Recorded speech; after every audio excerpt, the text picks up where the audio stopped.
Welcome to my channel. आज एक और बोट की कहानी लेके हाजिर हूँ। साल 1950 का ये एक चौंकाने वाला किस्सा रानी बाजार का है। यहाँ राम प्रकाश रहता था, जिसकी बेटी को 5 साल की उम्र में कैंसर हो गया। कोई डॉक्टरों को दिखाने और इलाज कराने पर भी उसमें किसी तरह का सुधार नहीं आया। होते होते एक रात कैंसर ने उसकी जान ले ली।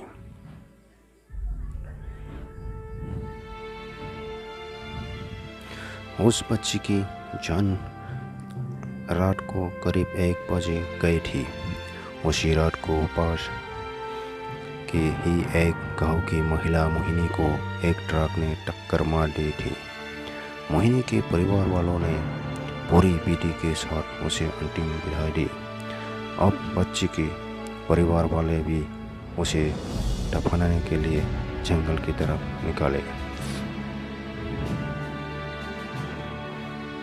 जंगल जाते समय अचानक से उस लड़की के शरीर में हलचल हुई। सभी हैरान हो गए कि बिट्टू लड़की का शरीर कैसे हिल रहा है। थोड़ी ही देर में लड़की जिंदा हो गई और उसके परिवार वाले खुशी खुशी उसे अपने साथ घर ले आई। किसी को इस बात की भनक नहीं थी कि उस लड़की के अंदर उसी रात ट्रक से टकराने वाली मोहिनी की आत्मा घुस गई थी।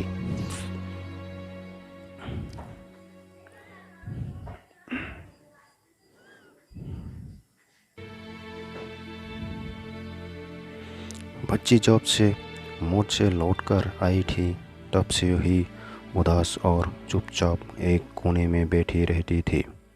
एक दिन उसकी माँ ने उसे खुद अपने हाथों से खाना खिलाया और मामा के घर लेकर जाने की बात कही। खाना खिलाकर उसे अच्छी से तैयार करके वो उसे अपनी मायके ले गई। रास्ते में वो बच्ची जैसे ही उस ट्रक के हादसे वाली जगह पहुंची तो उसने अपनी माँ को कहा कि मेरा गाँव इधर है।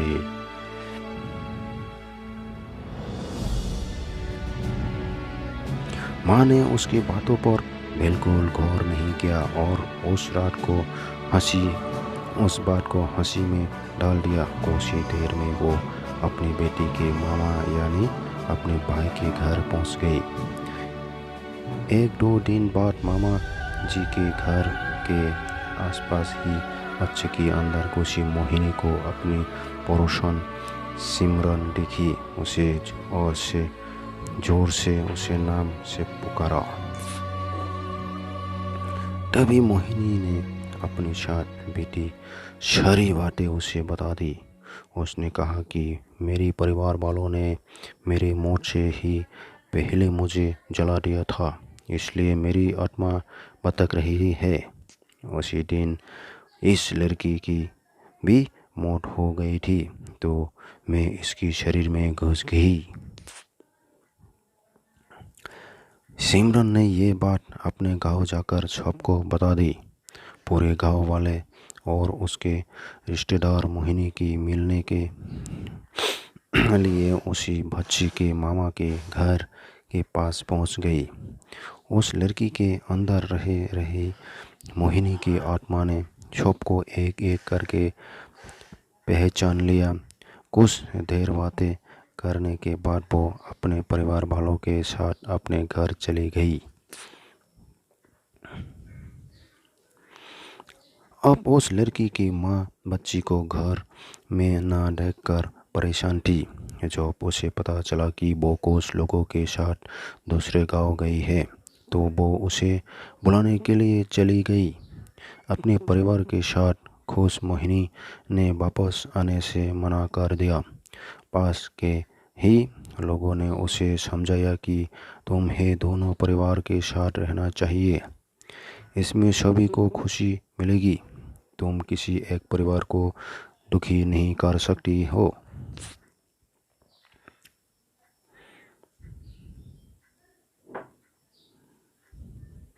इस बात को सुनने के बाद लड़की के शरीर में रह रही मोहिनी अपनी माँ के साथ वापस आने के लिए राजी हो गई। अब वो दोनों परिवार को साथ खुशी खुशी रहने लगी। कहानी से सीखे, जल्दबाजी में किया गया है कार्य अधूरा रह जाता है, इसलिए कोई भी कार्य करने से पहले उसे अच्छी से देख परख लेना चाहिए।